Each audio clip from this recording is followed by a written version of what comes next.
Hey race fans, it's race day, top 5, with me, Frank 5. Happy Memorial Day to all the men and women who have served in our military and have died in the line of service fighting for our freedom. We can't thank you enough for all that you have done. And what a Memorial Day weekend, the biggest day in racing. We start off in Europe with Monaco, then we have an afternoon session in the Indianapolis 500, and to wrap it all up under the lights, the Coca-Cola 600, NASCAR's longest night. And the man who won 3 years ago and led all but 8 laps comes home with a second crown jewel in this race.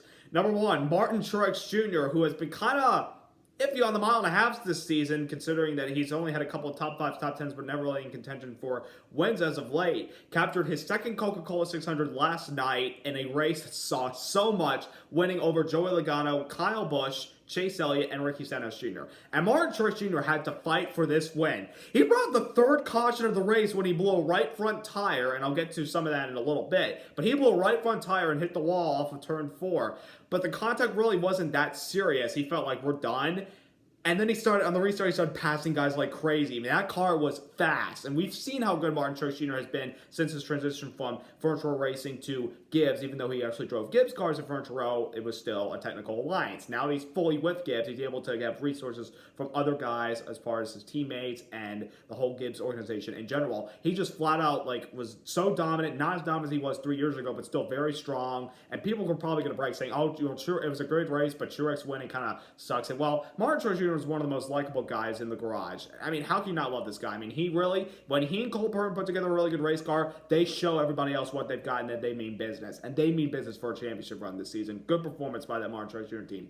Number 2, Joey Logano, second place. If I were to give you a plug nickel, the way Joey Logano started off this race to finish second, I would have said, you're crazy. Joey Logano had so many problems. He started in the top 10. He dropped like a rock at the beginning of the race. I mean, his car was not handling well. I think they had a couple of problems with maybe the track bar, and they felt a lot down at one point in the race. They got it back, and they ran top 5, top 10 most of the last 2 stages of the race. So, I mean, kudos to Todd Gordon and Joey Logano putting together a remarkable performance as far as dialing in the race car when it mattered the most, especially when we went from transition from sun to dusk to nighttime. Good job by Joey Logano.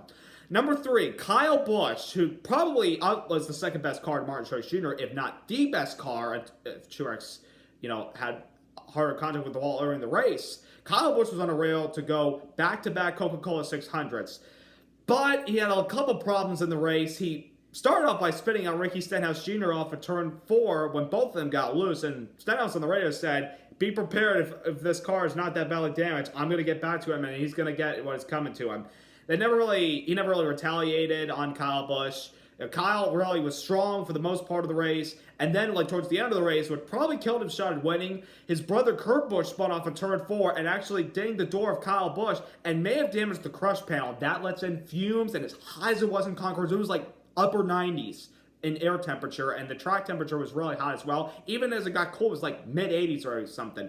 The fumes got in, and Kyle Busch, I kept thinking about the 2017 fall race where he damaged his crush panel and he had literally collapsed out of the race because he had fumes in the car. I felt like he wasn't going to be a competitor, but he made radical moves on the restart to get all the way up to 3rd place, and you can't deny Kyle Busch is really one of the greats. Number 4, comers and goers. This race saw almost every competitive person that you see run up front, especially in the super speedways, run up towards the front last night. Brian Keselowski won stage 1, stage 2, led 76 laps. He fell back, he could never really recover, and he crashed towards the end of the race, finishing 19th. Kevin Harvick, everybody said he was the best car, but, when he lost his track position from a green flag pit stop despite leading earlier, he could never really gain it back. Denny Hamlin led 21 laps. He was really strong, but lost the track position, got to the top 10, fell back, crashed actually in the last lap, and brought that car that was literally, the front was caved in. He brought it home and finished the race anyhow. William Byron started on the pole. Really good. This guy's really improved over the last few weeks. Led 31 laps, finished 9th. Sometimes when you get back in that dirty air, it really affects the balance of the race car. It changes when you're leading the race, your car feels great, and when you're back in the pack, your car gets dirty. But other than that, we saw other guys. We saw Ricky Stenhouse Jr. We saw his teammate Ryan Newman. We saw David Reagan leading towards the end of the race in the last restart, and Truex took him 4 wide to win it. We saw him in the top 10. We saw Chris Buescher, who was a lap down, hitting the wall. fall. He fell a lot down, and he came back to finish 6th to continue his mile-and-a-half program that's really good, especially 2 weeks ago in Kansas where he finished 10th. We saw comers and goers left and right. It was unbelievable. I kept thinking back to the 2005 Coca-Cola 600. This was part 2 of that. We saw so many people running up front. It was perfect. We had more than... I really don't think we had a dominant car, even though Truex was really strong. We saw a lot of people. We saw most of the Gibbs guys, some of the Storehouse guys, Penske guys, Hendrick. I mean, even Roush. Everybody had a chance to run front. Even sometimes Ganassi. Everybody had a really good competitive car, and everybody could, show everybody else what they had on the racetrack, especially with this aero package. It provided some great racing, 4-wide action. It was awesome. And number 5, the action itself. I talked about the 4-wide action, but let's talk about some of the incidents. One of them had to be the Toyotas, and they had tire problems right front because they lowered the air pressure in their tires, and it didn't really work. Eric Jones wrecked early, he finished dead last. Matthew Benedetto was 6 to go, then Truex, but he continued. Denny Hamlin had it happen, but he still continued, and then he had it again, and he still continued until he got crashed on the last lap. I mean, unbelievable. We had both the JTG Doherty cars blow right fronts. Busch was able to rebound. Priest, not so much. We had Hemrick hitting the wall from forward. He got clipped by clipboard. There was no room whatsoever. I mean, and we had Kurt Busch spinning, taking down his brother Kyle Busch. And then Kyle Larson off of turn 2 in one of the restarts about stage 4, the beginning portion of it.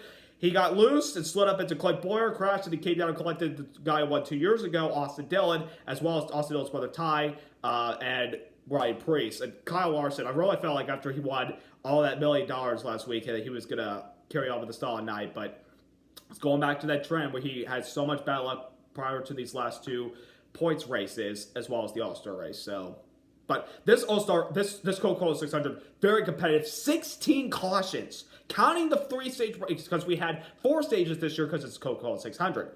We had so many cautions, 16. That is 6 less than the record from 22 in 2005. I mean, was it the tire dragging? Was it the high track temps that we had at the beginning of the race? Or maybe was it the cool tips of the other race? I don't know, but this was a really good Coca-Cola 600. The best I've seen along. Last year's was boring. 2017 was all right. 2016 was just dominated by Truex. I mean, the Coca-Cola 600 from 2011 was really good as well. But this may have topped it. This might be one of the best 600s I've seen in a long time. Finally, recap, Chase Elliott, 4th place finish, started 12th, fell back a little bit, then we worked our way to the top 10. We were really a contender all night. And matter of fact, there was a time I thought we could win this race as we were led 43 laps.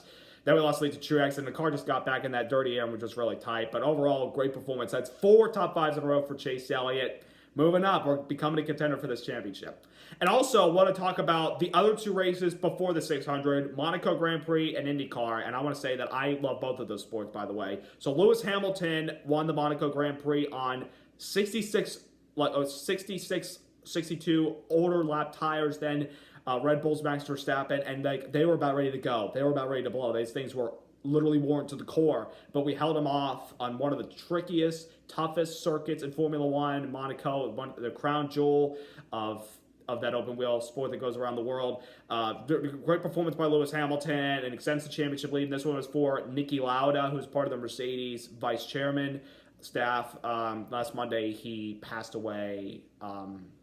So, yeah, it was definitely tough on him. And then the Indy 500, compared to last year, this Indy 500 was better, but it's not as good as the one 2 years ago. Simon Pagenaud, who won the IndyCar Grand Prix, he won the pole for the Indy 500, won the Indy 500 over Alexander Rossi, the 2016 winner, and 2017 winner Takuma Sato. I mean, NBC's first coverage for the Indy 500, great job, guys. We saw Dale Jr., Danica Patrick on there, and NFL's Mike Tirico was really awesome. So, great day of motorsports. I literally stand up for 14 and a half hours for this stuff. Call me crazy, but I just love motorsports. That's all I can say. So up next is the Tricky Triangle, a doubleheader weekend for Xfinity and Cup. So how will this aero package that we've been running on the 1.5 and the 2-mile tracks, how will it work at Pocono? Because the restarts are fun, but as the race spreads out, it seems boring. This aero package, we'll see what it can bring to the racing surface, and we'll see what it can bring some really cool action for the fans to enjoy at the track as well as at home like myself. So we're going to find out what happens. Will Martin Truex Jr. go back-to-back? Will Kyle Busch continue to be as dominant as he has been? Can Jimmy Johnson, we're still waiting for Jimmy Johnson to win, and can Kyle Larson get some luck and get the monkey off his back and have a solid race and not, some weeks he's good and then he goes back to being, mediocre and having his average season? We're going to find out. So subscribe, like, congrats to Truex, Pagenaud, and Hamilton on their wins in the biggest Crown Jewel events, and happy Memorial Day, everybody. See you next time.